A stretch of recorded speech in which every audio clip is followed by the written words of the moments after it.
Does Congress know anything about it? What's in it? Congress knows what we have read on Axios, CNN, MS Now. We have not been briefed.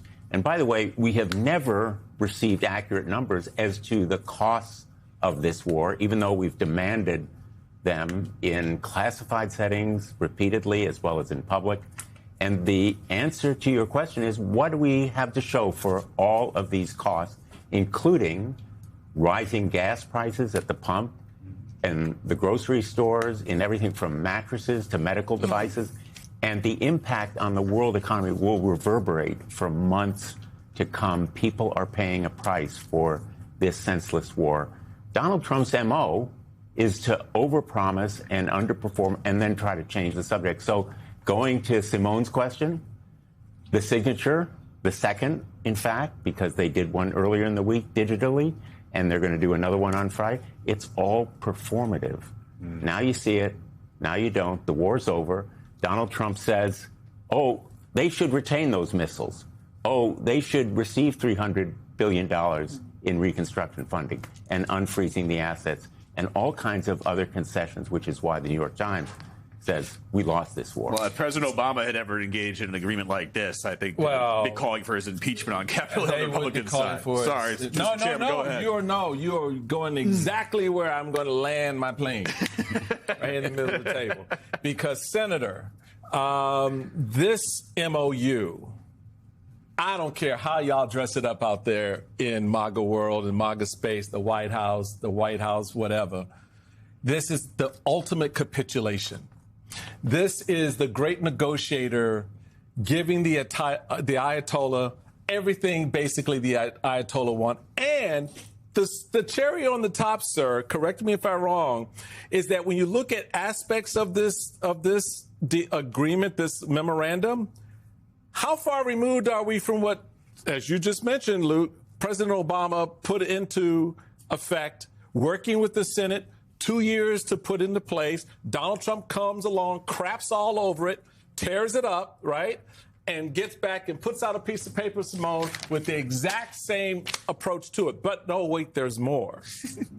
You have Ted Cruz himself blasting this because you referenced the cost, right? Listen to Ted Cruz on this. He says, history teaches that giving billions of dollars to theocratic lunatics who want to murder us is a bad idea. Donald Trump, when he was running for president, pretty much leveled that charge up against, guess who? President Obama. Let's listen to what Donald Trump had to say about the financial assets of Iran and the way they're receiving those by President Obama.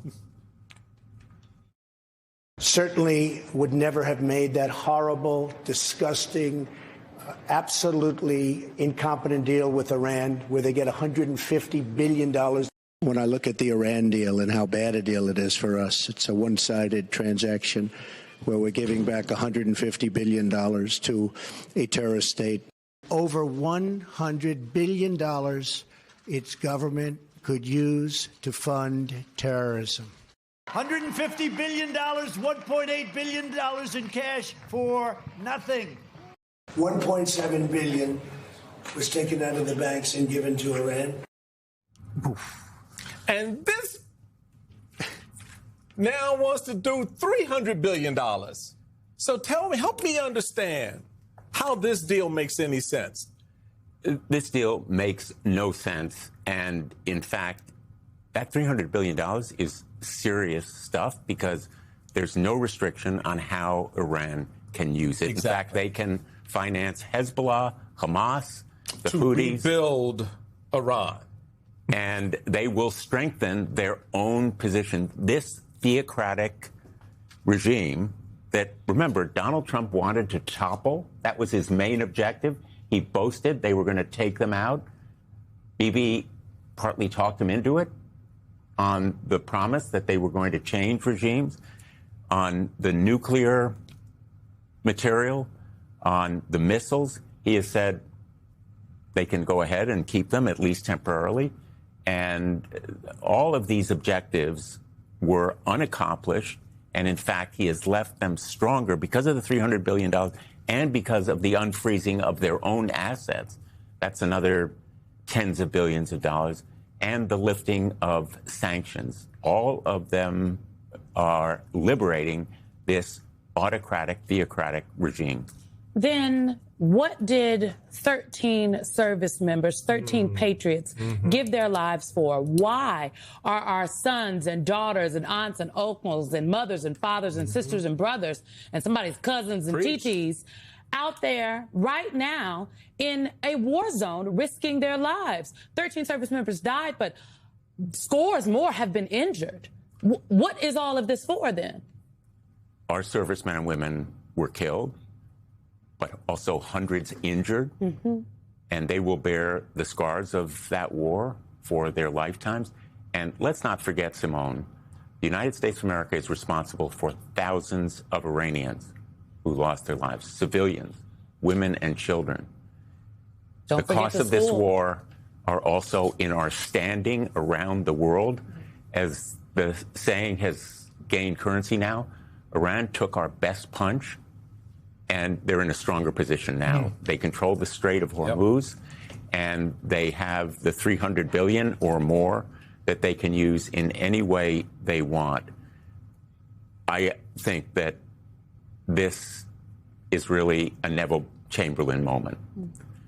What Neville Chamberlain did was fritter away peace and then say he had guaranteed peace in our time. It wasn't only that he reached a bad bargain, it was also that he overpromised. And Donald Trump is simply not telling the truth to the American people about what this memorandum of understanding actually does.